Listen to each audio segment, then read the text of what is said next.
Today, we are dining at Jiko. This restaurant is located at Disney's Animal Kingdom Lodge Resort and is often referred to as one of Disney World's best kept secrets. The food is super unique and it's always really easy to find a reservation here. But despite all of that, it's often overlooked by every other signature restaurant at Disney World. So, should you dine here?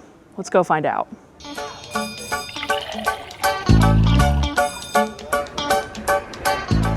We do have a little bit of time before our 5 o'clock Jiko reservation, so I figured it was the perfect opportunity to hit up the Victoria Falls Lounge. This lounge is located just off the lobby in Jumbo House, right above Boma and Jiko. And fun fact, all of the food that they serve here is actually prepared at Jiko. So coming here is a great way to get a taste of Jiko without spending those signature restaurant prices. As you can see, the food offerings are very limited here, but what they do have is very, very good.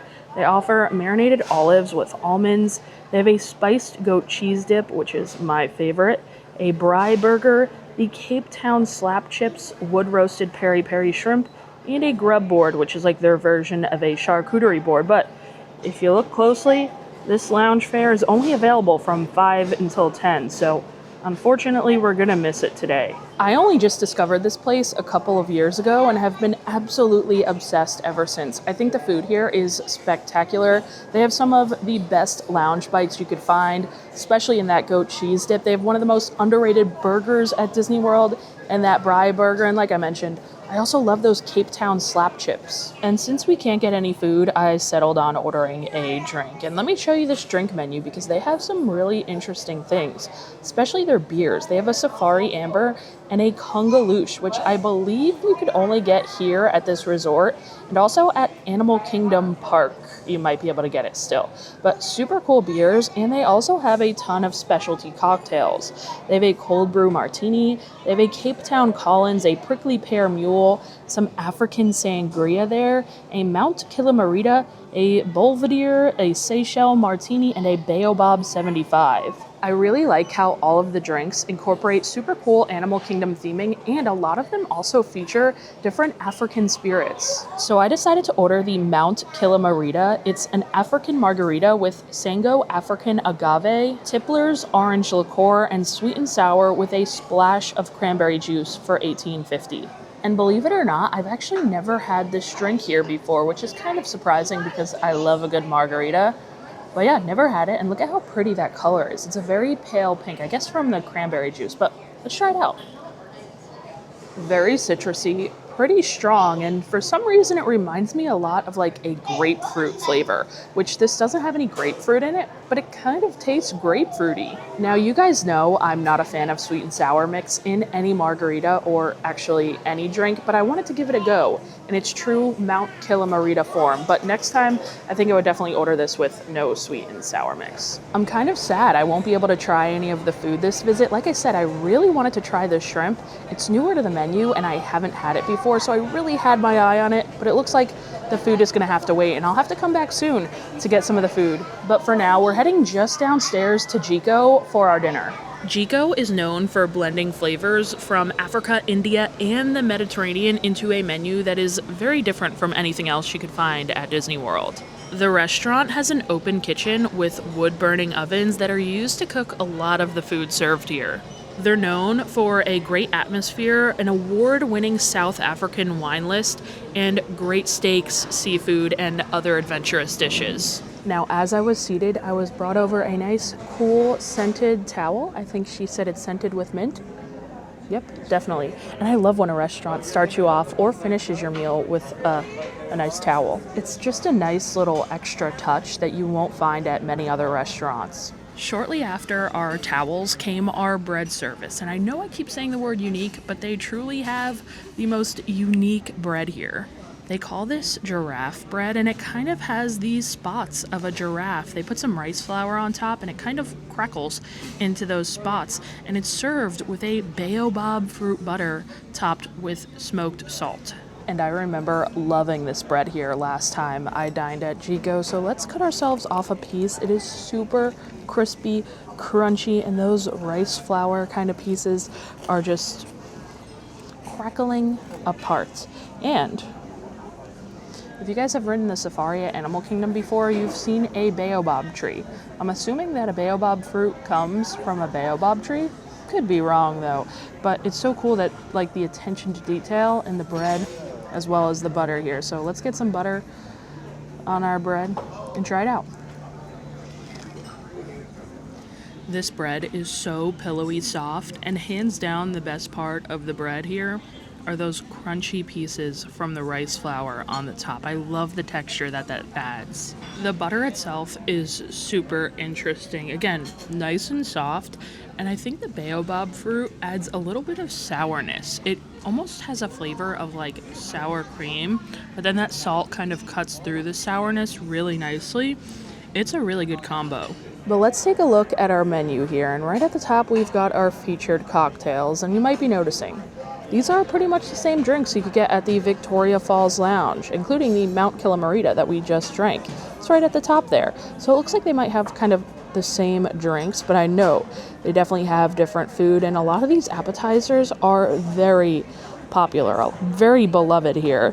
They have a wild boar tenderloin, a salad. They have a diver scallop with pork belly, which is actually what I got last time I was here, and it was so good. They also have a duck confit and honey raisin flatbread, a roasted tomato soup, an interesting plant-based corn dish, as well as some mussels. And over here for our entrees, the most popular thing is right at the top, the oak grilled filet mignon. It comes with a bone marrow crust and is very, very popular. They also have a lamb shank, a seafood dish. It looks like it has some octopus, shrimp, mussels, and a coconut broth. That sounds delicious, actually. They have a seasonal fish, a chicken dish. Another plant-based dish here is their plant-based stew. They have a venison loin and some short rib, and of course, we have 3 enhancements here, a shrimp, a biryani, and a bobotie mac and cheese. Now, I used to come to this restaurant all the time, years and years ago, and I had some amazing meals here, but I have to be honest, my last meal here wasn't the best, but I just knew that it was kind of like an off night. I just knew I got an off steak. I didn't care for the filet. It didn't taste the best, but I knew it was, like I said, an off night. So I have very high hopes that tonight the food is going to be great, and we're going to start off with the most popular appetizer on the menu, the Bride Wild Boar Tenderloin. This has a creamy pop, tomato chakalaka, and an herb smoked oil for $21. The last time I dined here, I did not order this boar, and I never heard the end of it. Everyone was very upset, so I'm not going to make the same mistake this time. It's the most popular appetizer on the menu, and I've never had it, and I can't wait to try it. This is one of those dishes that is made in that oak grill, and you can see the nice char on this boar here. It just looks absolutely perfect. Cooked to what looks like a nice medium rare here, which should be perfect for me. I can't wait to dive into this. Hopefully it's tender here. Oh yeah, this is like a butter knife, and it's just sliding right through there. This looks insane. I want to specifically get this piece here with a ton of that char on it. I can officially say I get the hype. I don't know if I've ever had boar served in this way before. I feel like I've only maybe had it in a burger, but man, I don't know what I was waiting for. This is great. It's so tender. It quite literally cuts like butter. The charred flavor on that outside, you can taste the grill. And I say that in like the most complimentary way possible. There's a really nice flaky sea salt on there, adding a ton of flavor. And I'm also getting something else. It might be a little bit of cinnamon or something that I'm tasting. I can't fully tell, but I definitely want to try these sides too. The pop and that tomato. I think I was tasting a little bit of that tomato there. The pop is creamy, it's buttery, it's cheesy, it is delicious. It's very similar to grits, except it's a little less grainy. I've had it over at Boma before, and this tastes definitely better than the one at Boma. And it's really good with that tomato jam on there. It's almost like an African bruschetta. I see some onions, plenty of herbs. Together, it's perfect. And I have a feeling it's going to be even better when I get some of that tomato, the pop, and the boar all in one bite. Let's do a little combo action there. It is the absolute perfect bite. Just when you think it can't get any better, it does. That tomato on here is honestly, it might be my favorite part. It adds such a rich, deep, and a little bit of a sweetness that is just perfect. This is on the pricey end. It's a $21 appetizer, but I do think the portion that you get is quite fair. There's 4 decently large slices of boar, and I think you could easily share this, or I think you could even make this a little meal. If you get this and maybe one other appetizer, or honestly, if you're not that hungry, get this, and this is like a full meal in itself. But I truly think every aspect of this dish is perfection. It all blends together so well, and like I said, I understand the hype and I could see why this is the most popular appetizer on this menu. This will be a must order for me from now on. Now, I was eyeing ordering another appetizer from this menu. I was stuck between ordering the plant-based corn dish because I just love corn, or the duck flatbread. So I asked my server and she said she prefers the flatbread, and from my understanding that's one of the other popular appetizers on this menu, so that's ultimately what I went with. This is the duck confit and honey raisin flatbread. It has preserved duck, rocket, toasted chickpeas, mozzarella, plump raisins, harissa, and spiced honey for $17. And how good does this look here? Again, another thing that is cooked in that wood-fired oven, and you can tell the crust on this flatbread just looks absolutely insane. It looks like it's almost a naan bread, but thinner than most naan, and it's not that generic naan bread that you can find at most Disney restaurants, specifically the Nomad Lounge these days and Baseline Tap House on their new flatbread. This is like, or at least it looks like, a handmade naan kind of flatbread dough, and the little bubbles in this crust just looks insane. I love when like a pizza has a bubbly crust. Let's give it a little flop test here. Okay, it's nice and crisp. It is definitely loaded with all of that duck, and I could kind of smell the sweetness without even tasting it. I know this is gonna be like a good sweet and savory dish. The first thing you taste is that super delicate, light, and in a way crispy, but also flaky crust. And it is so good. It also has that amazing flavor from the grill back there. Perfect. And for as thin as this crust is, it holds all of the toppings very well. And there's actually quite a bit of toppings on here too. The duck is plentiful. There is a ton of duck, and duck dishes can be kind of like hit or miss for me. Sometimes the duck has too much of a oily, fatty kind of flavor, but this duck here is really good. I was a little bit worried about the raisins because I'm not the biggest fan of raisins, but honestly, you don't even taste them. What I do taste though is that honey that is adding this sweetness. It's savory, it's sweet, and it has a little bit of a kick.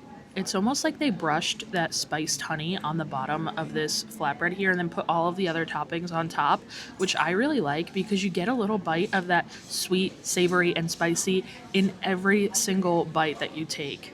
And despite Jiko making all of the food for the Victoria Falls Lounge, you're not able to order any of the Victoria Falls food down here. But I really feel like this flatbread would be the perfect thing to order up at the lounge. It's like kind of perfect lounge food, a little flatbread, but man, I don't know which I like better between these two appetizers. The boar and the flatbread, they're truly both winners. If you come here with someone else, order both and split them because they're good to share, or they're good to just make your meal. Honestly, I'd make a meal out of the boar and the flatbread here on its own. Now, we started off with 2 absolutely fantastic appetizers. I was blown away by both of them, but we're moving on to entrees, and once again, I was between 2, either the lamb shank or the short rib. I know the filet, the bone marrow crusted filet, is the most popular entree on the menu. That's what I got last time, so I kind of want to change things up, try a little bit more of the menu, and I ultimately decided to order the short rib. This has a Merlot braised beef short rib with cracked hominy, sea peas, and a fragrant masala for $54. This dish is absolutely beautiful. I love the rainbow carrot ribbons that they have and this cool little leaf. I'm not sure what it's made out of, and this looks amazing. It's a huge portion of short rib. The amount of beef here is amazing, and it looks like we have a lot of our side as well, which I'm a little hesitant about. It's a little bit adventurous for me.